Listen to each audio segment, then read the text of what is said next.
ಶ್ರೀನಿವಾಸ ಜಯ ವೆಂಕಟೇಶ ವೃಷಶೈಲನಾಥ ಶ್ರೀ ಪದ್ಮನಾಭ ವೈಕುಂಠನಾಥ ಜಯ ವಿಷ್ಣುತೇಜ ರಾಜಾಧಿರಾಜ ಕವ ಜಯ ಜಯ ಜಯ. ಕಲಿಯುಗದಲ್ಲಿ ಏನು ಗುಣ ಅಂದರೆ ಸಾಧನೆ ಎನ್ನುವುದು ಕಲಿಯುಗದಲ್ಲಿ ಬಹಳ ಸುಲಭ. ಇದನ್ನು ನೋಡ್ತಾನವ, ಸಾಧನೆ ಬಹಳ ಸುಲಭವಾಗಿದೆ ಕಲಿಯುಗದಲ್ಲಿ.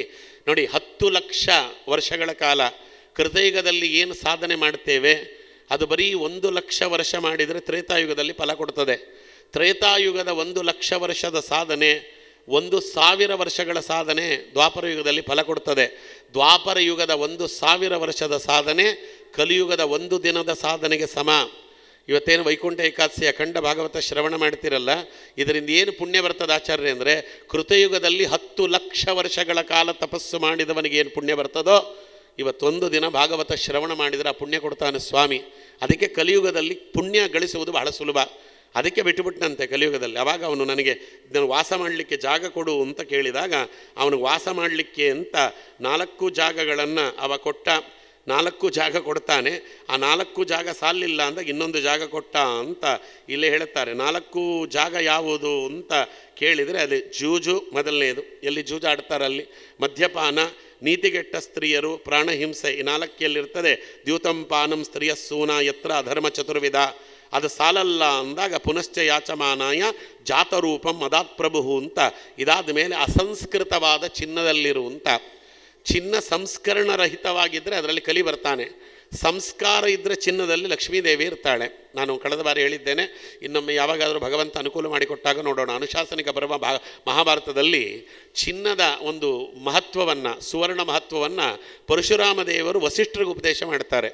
ಚಿನ್ನ ಸುಸಂಸ್ಕೃತವಾಗುವುದು ಯಾವಾಗ, ಚಿನ್ನ ಅನ್ನುವುದು ಭಗವತ್ ತತ್ವವನ್ನು ತನ್ನಲ್ಲಿ ಅಡಕ ಮಾಡಿಕೊಳ್ಳುವುದು ಯಾವಾಗ, ಇವೆಲ್ಲ ಇದೆ. ಯಾವಾಗಾದ್ರೂ ಭಗವಂತ ಅನುಕೂಲ ಮಾಡಿಕೊಟ್ಟಾಗ ಅದನ್ನು ನೋಡೋಣ. ಅದಕ್ಕೆ ಭಗವಂತನಿಗೆ ಅರ್ಪಿತವಾದಂತಹ ಚಿನ್ನ ಏನಿದೆಯಲ್ಲ ಅಲ್ಲಿ ಲಕ್ಷ್ಮೀದೇವಿ, ಅಸಂಸ್ಕೃತವಾದದ್ದು ಏನಿದೆ ಅದರಲ್ಲಿ ಕಲಿ ಇರ್ತಾನೆ ಅಂತ ಹೀಗೆ ಹೇಳುತ್ತಾರೆ. ಒಮ್ಮೆ ನೋಡಿ, ಯಾವ ವರವನ್ನು ಕೊಟ್ಟಿದ್ದನೋ ಪರೀಕ್ಷಿತ ರಾಜ, ಜರಾಸಂಧ ಧರಿಸಿದಂತಹ ಒಂದು ಕಿರೀಟ ಇತ್ತು.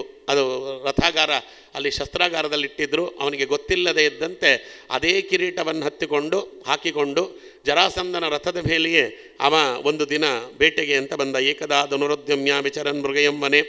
ಆವಾಗ ಬಂದಾಗಲೇ ಅವನಿಗೆ ಅಲ್ಲಿ ದೂರ ಎಲ್ಲ ಸೈನಿಕರಿಂದ ದೂರವಾದ, ಅವನಿಗೆ ತುಂಬ ಬಾಯಾರಿಕೆ ಆಯಿತು. ಹತ್ತಿರದಲ್ಲಿ ನೋಡಿದ ಶಮೀಕ ಮಹರ್ಷಿಗಳ ಆಶ್ರಮ ಇತ್ತು. ಅಲ್ಲಿ ಬಂದು ಅವನು ನನಗೊಂದು ಸುಷ್ಟು ನೀರು ಕೊಡಿ ಅಂತ ಕೇಳಿದ. ಶಮೀಕರು ಅಸಂಪ್ರಜ್ಞಾತ ಸಮಾಧಿಯಲ್ಲಿದ್ದರು. ಆದ್ದರಿಂದ ಅವನ ಮಾತಿಗೆ ಅವರು ಓಗೊಡಲಿಲ್ಲ. ಆದ್ದರಿಂದ ಅವರು ನೋಡಿದಂತೆ ಅವನೇನು ದಡ್ಡ ಅಲ್ಲ, ಅವ ಪರೀಕ್ಷಿತ ರಾಜ, ಅವ ಮಹಾನುಭಾವ. ಇವರು ನಿಜವಾದ ಸಮಾಧಿ ಸ್ಥಿತಿಯಲ್ಲಿದ್ದಾರೋ ಅಥವಾ ನಾಟಕವಾಡುತ್ತಿದ್ದಾರೋ ಏನೋ ಅಂತ. ಏಷ ಕಿಂ ನಿಭೃತಾಶೇಷ ಕರ್ಣೋ ಮೀಲಿತೆ ಕ್ಷಣ ಮುದಾ ಸಮಾಧಿರಾಹೋಸ್ಮಿನ್ ಕಿಮ್ನ ಸ್ಯಾತ್ ಕ್ಷತ್ರಬಂಧುಬಿಹಿ ಅಂತ ಹೇಳ್ತಾರೆ. ನಿಜವಾಗಿ ಇವರು ಏನಾದರೂ ಭಗವಂತನ ತತ್ವದಲ್ಲಿ ನಿರತರಾಗಿದ್ದಾರೋ ಅಥವಾ ನಾನು ರಾಜ ಬಂದಿದ್ದೆ ನನ್ನನ್ನು ಯಾಕೆ ಮಾತಾಡಿಸ್ಬೇಕು ಅಂತ ಹೀಗೆ ಅವರು ಕೂತಿದ್ದಾರೋ ಏನೋ ಅಂತ ಅದನ್ನು ಪರೀಕ್ಷೆ ಮಾಡೋಣ ಅಂತ ಸತ್ತ ಹಾವನ್ನು ತೆಗೆದು ಅವರ ಕುತ್ತಿಗೆಗೆ ಹಾಕಿದ್ದಂತೆ. ನತಸ್ಯ ಬ್ರಹ್ಮರ್ಷಿ ಅಂಸೆ ಗತಾಸುಂ ಉರಗಮೃಷ ವಿನಿರ್ಗಚ್ಚನ್ ಧನುಷ್ಕೋಟ್ಯ ನಿಧಾಯ ಪುರಮಾಗಮತ್ ಅಂತ ಅಲ್ಲಿ ಹೇಳ್ತಾರೆ. ಹಾಗಾಗಿ ಅದನ್ನು ಹಾಕಿದ, ಅವರು ಅಲಗಾಡಲಿಲ್ಲ. ಆದಮೇಲೆ ಗೊತ್ತಾಯಿತು ನಿಜವಾಗಿ ಅವರು ಕೂತಿದ್ದಾರೆ ಅಸಂಪ್ರಜ್ಞಾತ ಸಮಾಧಿಯಲ್ಲಿ ಅಂತ. ನೋಡಿ, ಅವನು ಹೋಗುವಾಗ ಆ ಹಾವನ್ನು ಎತ್ತು ಕೆಳಗಡೆ ಹಾಕಿ ಹೋಗಿಬಿಟ್ಟಿದ್ರೆ ಭಾಗವತವೇ ನಡೀತಿರಲಿಲ್ಲ. ನೀವು ಭಾಗವತಕ್ಕೆ ಸೇರಬೇಕಾದ ಅವಶ್ಯಕತೆ ಇರಲಿಲ್ಲ. ಎಂಥ ಮಹಾನುಭಾವ ಅವ ಅಂದರೆ, ನಾ ಮಾಡಿದ ತಪ್ಪು ಅದಕ್ಕೆ ತಕ್ಕಾದ ಶಿಕ್ಷೆ ನನಗಾಗಬೇಕು ಅಂತ. ಬಹುಶ್ಚಾಗ್ನಿ ಸಂಕ್ರಾಂತಂ ಲೋಹಂ ಶುಚಿಮಯಂ ಯತ ಬಹುದುಃಖಾಭಿ ಸಂತಪ್ತಃ ತಥಾತ್ಮ ಶೋಧ್ಯತೆ ಬಲಾತ್ ಅಂತ ಮಹಾಭಾರತದಲ್ಲಿ. ಹೇಗೆ ಪುಟಕ್ಕಿಟ್ಟ ಚಿನ್ನ ಪಳಪಳ ಅಂತ ಹೊಳೀತದೋ, ನಮಗೆ ಈ ಕೋಪಾಗ್ನಿ ಅಂತಿದೆಯಲ್ಲ, ಋಷಿಗಳ ಕೋಪಾಗ್ನಿ, ಆ ಕೋಪಾಗ್ನಿಯಿಂದ ಭಗವಂತ ನಮ್ಮನ್ನು ಸುಡಿಸಿ ನಮ್ಮೊಳಗಿರುವಂತಹ ವ್ಯಕ್ತಿತ್ವವನ್ನು ಹೊರಬರುವಂತೆ ಮಾಡ್ತಾನಾದ್ದರಿಂದ ನಾನು ಮಾಡಿದ ದ್ರೋಹಕ್ಕೆ ನನಗೆ ಸರಿಯಾದ ಶಿಕ್ಷೆ ಆಗಬೇಕು. ಅದ್ಯೈವ ರಾಜ್ಯಂ ಬಲಮೃದ್ಧ ಕೋಶಂ ಪ್ರಕೋಪಿತ ಬ್ರಹ್ಮ ಕುಲಾನಲೋಮೆ ದಹತ್ವ ಭದ್ರಸ್ಯ ಪುನರ್ನಮೇ ಭೂತ್ ಪಾಪೀಯಸಿ ದೀಹಿ ದ್ವಿಜದೇವತಾಸು. ಅದಕ್ಕಾಗಬೇಕು ಅಂತ ಅವನೇ ಅಂದ್ಕೊಂಡು ಬಂದಿದ್ದ. ಅಷ್ಟೊತ್ತಿಗೆ ಸರಿಯಾಗಿ ಶೃಂಗಿ ಬಂದ. ನೋಡಿ, ಶೃಂಗಿ ಅವನು ಬಂದ, ಅದನ್ನು ನೋಡಿದ. ಶೃಂಗಿ ನೋಡಿ, ಶಮೀಕರಿಗೆ ಅವರಿಗೆ ಒಂದು ಮಗುವನ್ನು ಪಡೆಯದ ಹೊರತು ನಿಮಗೆ ಸ್ವರ್ಗದಲ್ಲಿ ನಿಮಗೆ ಪ್ರವೇಶ ಇಲ್ಲ ಅಂತ ಹೇಳಿದ್ರಂತೆ ಮಹಾಭಾರತದ ಕತೆ. ಅದಕ್ಕೆ ಅವರು ಯೋಚನೆ ಮಾಡಿದರು, ಮಗುವನ್ನು ಪಡೆಯಲಿಕ್ಕೆ ಮದುವೆ ಯಾಕಾಗಬೇಕು ಅಂತ ಮಹಾನುಭಾವರವರು. ಅದಕ್ಕೆ ಮಗುವನ್ನು ಪಡೆಯಲಿಕ್ಕೆ ಬೇಕಾದ ಧಾತುವನ್ನು ಹವಿಸ್ಸಿನಲ್ಲಿಟ್ಟು ಗೋಗ್ರಾಸದಲ್ಲಿ ಗೋವಿಗೆ ಅದನ್ನು ತಿನ್ನಿಸಿಬಿಡ್ತಾರೆ. ಗೋವಿನ ಗರ್ಭದಲ್ಲಿ ಮಗು ಬೆಳೀತದೆ. ಗೋವಿನ ಯೋನಿಯಿಂದ ಮಗು ಹೊರಗಡೆ ಬಂತಂತೆ. ಅದಕ್ಕೆ ಅದರ ತಲೆಯ ಮೇಲೊಂದು ಕೊಂಬಿತ್ತು. ಅದಕ್ಕೆ ಅವನಿಗೆ ಶೃಂಗಿ ಅಂತ ಹೆಸರು. ತಲೆಯ ಮೇಲೆ ಕೊಂಬಿಟ್ಟುಕೊಂಡು ಹುಟ್ಟಿದವ. ನಮಗೆಲ್ಲ ಕೇಳ್ತಿರ್ತಾರೆ, ಏನು ಆಚಾರ್ಯ ನಿಮ್ಮ ತಲೆ ಮೇಲೆ ಕೊಂಬಿದೆಯಾ ಅಂತ. ಹೌದು, ಅವನ ತಲೆಯ ಮೇಲೆ ಕೊಂಬಿತ್ತು. ಅದಕ್ಕೆ ಅವನಂಥ ಮಹಾನುಭಾವ. ಹಾಗೆ ಅವನು 7 ತುಂಬಿ 8 ಆಗಿತ್ತಷ್ಟೇ. ಒಂದು ಉಪನಯನ ಮಾಡಿಕೊಂಡು ಒಂದೇ ವರ್ಷ ಉತ್ಸರ್ಜನ ಉಪಕರ್ಮ ಮಾಡಿಕೊಂಡಿದ್ದವ. ಬ್ರಹ್ಮದೇವರ ಬಳಿಗೆ ಹೋಗಿದ್ದಂತೆ ಯಜ್ಞೋಪವೀತ ಮತ್ತು ಗೋಪಿಚಂದ್ರನ ದಾನ ಮಾಡಲಿ ಬರಲಿಕ್ಕೆ ಅಲ್ವಾ. ಅವನು ವಾಪಸ್ ಬರುವಷ್ಟರೊಳಗೆ ಇಷ್ಟೆಲ್ಲ ಕಥೆ ಆಗಿ ಹೋಗಿತ್ತು. ಅವನು ಬಂದವನು ಶಾಪ ಕೊಟ್ಟುಬಿಟ್ಟ ಅಂತ. ನಮ್ಮ ತಂದೆಗೆ ಯಾರು ಈ ಕೆಲಸವನ್ನು ಮಾಡಿದ್ರಲ್ಲ, ಯಾರು ಈ ಕೆಲಸ ಮಾಡಿದರೂ ಅವರು ಇವತ್ತಿನಿಂದ ಸರಿಯಾಗಿ 1 ವಾರದೊಳಗೆ ಅವರು ತಕ್ಷಕನ ಕೈಯಲ್ಲಿ ಸಾಗಲಿ. ಇತ್ಯುಕ್ತ ರೋಷತಾಂ ವೃಕ್ಷೋ ವಯಸ್ಯಾನ್ ಋಷಿ ಬಾಲಕಂ ಕೌಶಿಕಿ ಅಪೌಪಸ್ಪೃಶ್ಯ ವಾಗ್ವಜ್ರೋ ವಿಸಿಸರ್ಜಸ ಇತೋ ಲಂಘಿತ ಮರ್ಯಾದಂ ತಕ್ಷಕ ಸಪ್ತಮೇ ಹನಿ ದಕ್ಷತೆ ಸ್ಮ ಕುಲಾಂಗಾರಂ ಚೋದಿತ ಮೇ ಪಿತೃದ್ರೋಹಂ ಅಂತ ಶಾಪ ಹಾಕಿಬಿಟ್ಟ. ಇವತ್ತಿನಿಂದ 1 ವಾರದೊಳಗೆ 7 ದಿನದಲ್ಲಿ ತಕ್ಷಕ ಅನ್ನುವಂಥ ಒಂದು ಸರ್ಪ ಕಚ್ಚಿ ಯಾರು ನಮ್ಮ ತಂದೆ ಕೊರಳಿಗೆ ಸತ್ತ ಹಾವನ್ನು ಹಾಕಿದನೋ ನಿಜವಾದ ಹಾವಿನಿಂದ ಕಚ್ಚಲ್ಪಟ್ಟು ಸಾಯಲಿ. ಅದಾದ ಮೇಲೆ ಅವರು ಎಚ್ಚರಿಕೆಗೊಂಡರು. ಶಮೀಕರು ಒಂದಷ್ಟು ಬೈತಾರೆ ಮಗನನ್ನು. ತುಂಬ ದೊಡ್ಡ ಕತೆ, ಸಮಯ ಇಲ್ಲ ನನ್ನಲ್ಲಿ, ಮುಗಿಸಲೇಬೇಕು. ಅದಕ್ಕೆ ಮುಂದಕ್ಕೆ ಹೋಗ್ತಾ ಇದ್ದೇನೆ. ಅವನಿಗೊಂದಷ್ಟು ಬೈದು ಹಾಗೆ ಮಾಡಬಾರ್ದಪ್ಪ, ಅವ ಪರೀಕ್ಷಿತ ರಾಜ ಮಹಾಧರ್ಮವಂತ, ಅವನಿಗೆ ಈ ಕೆಲಸವನ್ನು ನೀನು ಮಾಡಿದ್ದು ತಪ್ಪು ಅಂತ ಹೇಳಿ ಆ ಶಾಪವನ್ನು ತೆಗೀಬಹುದಾ ಅಂತ ನೋಡ್ತಾರೆ. ಆ ಶಾಪ ತೆಗಿಲಿಕ್ಕಾಗಲ್ಲ ಅಂತ, ಅದು ವಿಧಿ ಬರಹವೇ ಆ ರೀತಿ ಇದೆ. ಅವನು ಸರ್ಪದಿಂದ ಕಚ್ಚಲ್ಪಟ್ಟೇ ಸಾಯಬೇಕು ಲೋಕದೃಷ್ಟಿಯಿಂದ ಅಂತಿದೆ ಅಂತ ಅದು ಗೊತ್ತಾಯಿತು. ಅದೇ ಅವನಿಗೆ ಸಾವು ಗೊತ್ತಾಗದೆ ಸಾಯಬಾರದು. ಅದಕ್ಕೋಸ್ಕರವಾಗಿ ಗೌರಮುಖ ಅನ್ನುವಂಥ ತಮ್ಮ ಶಿಷ್ಯನಿಂದ ಅವನಿಗೆ ಬಂದ ಶಾಪದ ವಿಚಾರವನ್ನು ತಿಳಿಸು ಅಂತ ಕಳಿಸ್ತಾರೆ. ಇವನಿನ್ನೂ ಪರೀಕ್ಷಿತ ರಾಜ ಹಸ್ತಿನಾವತಿಯನ್ನು ಮುಟ್ಟಿದ ಅಷ್ಟರೊಳಗೆ ಗೌರಮುಖ ಬಂದವನಿಗೆ ವಿಚಾರವನ್ನು ಹೇಳಿಬಿಟ್ಟ. ಅದಾದ ಮೇಲೆ ಅಥೋ ವಿಹಾಯಂ ಅಮುಮಂ ಚ ಲೋಕೆ ವಿಮೃಶ್ಯ ತೌ ಹೇಯತಯೋ ಪುರಸ್ತಾತ್ ಕೃಷ್ಣಾಂಗ್ರಿ ಸೇವಾಂ ಅಭಿಮನ್ಯಮಾನ ಉಪಾವಿಶತ್ ಪ್ರಾಯಂ ಅಮರ್ತ್ಯ ನದ್ಯಾಂ ಅಂತ ತನ್ನ ಮಗನಾದ ಜನಮೇಜಯ ರಾಜನಿಗೆ ಪಟ್ಟವನ್ನು ಕಟ್ಟಿ ಗಂಗೆಯ ಮಧ್ಯದಲ್ಲಿ ಏಕಸ್ತಂಭ ಭವನ ಅಂತ, ಈ ಒಂದು ಸಿಂಗಲ್ ಪಿಲ್ಲರ್ ಬಿಲ್ಡಿಂಗ್ ಅಂತ ಇವತ್ತೇನು ಕರಿತೀವಿ, ಗಂಗೆಯ ಮಧ್ಯದಲ್ಲಿ ಒಂದು ಸ್ತಂಭದ ಭವನವನ್ನು ನಿರ್ಮಾಣ ಮಾಡಿ ಅಲ್ಲಿ ತಾನು ಪೂರ್ವಕ್ಕೆ ದರ್ಬೆಯನ್ನು ಹರಡಿ ಅಲ್ಲಿ ತಾನು ಪ್ರಾಯೋಪ್ರವೇಶಕ್ಕೆ ಅಂತ ಕೊಡ್ತಾನೆ. ಯಾವಾಗ ಅವರು ಪ್ರಾಯೋಪ್ರವೇಶಕ್ಕೆ ಅಂತವ ಕೂತ ಪರೀಕ್ಷಿತ ರಾಜ ಪ್ರಾಯೋಪ್ರವೇಶಕ್ಕೆ ಕೂತಿದ್ದಾನೆ ಅಂದ ಮೇಲೆ ಎಲ್ಲ ಋಷಿಗಳು ಅವನ ಹತ್ರಕ್ಕೆ ಬಂದ್ರಂತೆ. ಅತ್ರಿಹಿ ವಸಿಷ್ಠ ಚವನಃ ಶರದ್ವಾನ್ ಅರಿಷ್ಟನೇಮಿ ಭೃಗಂಗಿರಾಶ್ಚ ಪರಾಶರೋ ಗಾದಿಸುತೋತ ರಾಮ ಉತತ್ಯ ಇಂದ್ರ ಪ್ರಮದಕ್ಕಿದ್ಮವಾಹು ಮೇಧಾತಿಥಿ ದೇವಲ ಅಷ್ಟಶೇಣೋ ಭಾರದ್ವಾಜೋ ಗೌತಮಃ ಪಿಪ್ಪಿಲಾದ ಮೈತ್ರೇಯ ಔರ್ವಾ ಕವಶಯ ಕುಂಭಯೋನಿ ದ್ವೈಪಾಯನೋ ಭಗವಾನ್ ನಾರದಶ್ಚ ಅನ್ಯೇ ಚ ದೇವರ್ಷಿ ಬ್ರಹ್ಮರ್ಷಿವರ್ಯೋ ರಾಜರ್ಷಿವರ್ಯ ಅರುಣಾದಯಶ್ಚ ನಾನಾರ್ಷಯ ಪ್ರವರಾನ್ ಸಮೇತಾನ್ ಅಭ್ಯರ್ಚ ರಾಜ ಶಿರಸೀವ ವಂದೇ. ಎಲ್ಲ ಋಷಿಗಳು ಬಂದರು, ಎಲ್ಲರಿಗೂ ನಮಸ್ಕಾರ ಮಾಡಿದ. ಅವರಿಗೆಲ್ಲ ಕೇಳಿದ, ನೀವು ಕರೆದರೂ ಬರುವವರಲ್ಲ, ಅಂಥದ್ದು ನನ್ನ ಮೇಲೆ ನೀವು ಪ್ರೀತಿ ಇಟ್ಟು ನಮ್ಮ ಪೂರ್ವಿಕರ ಮೇಲೆ ನೀವು ಅನುರಾಗ ಇಟ್ಟು ಇಲ್ಲಿ ಬಂದಿದ್ದೀರಿ. ಆದ್ದರಿಂದ ನಿಮಗೆ ಒಂದೇ ಒಂದು ಪ್ರಶ್ನೆಯನ್ನು ಒಂದು ಪ್ರಾರ್ಥನೆಯನ್ನು ಮಾಡ್ತಾ ಇದ್ದೇನೆ. ನನ್ನ ದೇಹ ಬಿದ್ದು ಹೋಗುವವರೆಗೂ ಕೂಡ ನೀವು ಭಗವಂತನ ಗುಣಗಾನವನ್ನು ಮಾಡ್ತಾ ಇರಿ. ಮಹತ್ಸು ಯಾಯಾಮ್ ಉಪಯಾಮಿ ಸೃಷ್ಟಿಂ ಮೈತ್ರಸ್ತು ಸರ್ವತ್ರ ನಮೋದ್ವಿಜೇಭ್ಯ ಅಂತ ಅವನು ಕೇಳ್ತಾನೆ. ಭಗವಂತನಲ್ಲಿ ನನಗೆ ಸ್ನೇಹ ಉಂಟಾಗಲಿ ಅಂತ ಅನುಗ್ರಹ ಮಾಡಿರಿ. ನನಗೆ ಈ ದೇಹ ಬಿದ್ದು ಹೋಗುವವರೆಗೂ ಕೂಡ ನೀವು ಭಗವಂತನ ಧ್ಯಾನ ಮಾಡ್ತಾ ಇರಿ. ನನಗೆ ಭಗವಂತನ ಧ್ಯಾನದ ವಿನಃ ಇನ್ನೇನೂ ತಲೆಗೆ ಬರದೇ ಇದ್ದಂತೆ ಆಶೀರ್ವಾದ ಮಾಡಿ ಅಂತ ಹೇಳ್ತಾನೆ. ಅಷ್ಟರೊಳಗೆ ಅವನ ಮೇಲೆ ಪೂರ್ತಿ ಪುಷ್ಪವೃಷ್ಟಿಯಾಯಿತು. ಎಲ್ಲ ಮಹರ್ಷಿಗಳು ಅನುಗ್ರಹ ಮಾಡ್ತಿದ್ದಾರೆ. ಹೊರಗಿನಿಂದ ಹೋ ಅಂತ ಶಬ್ದವಾಯಿತಂತೆ.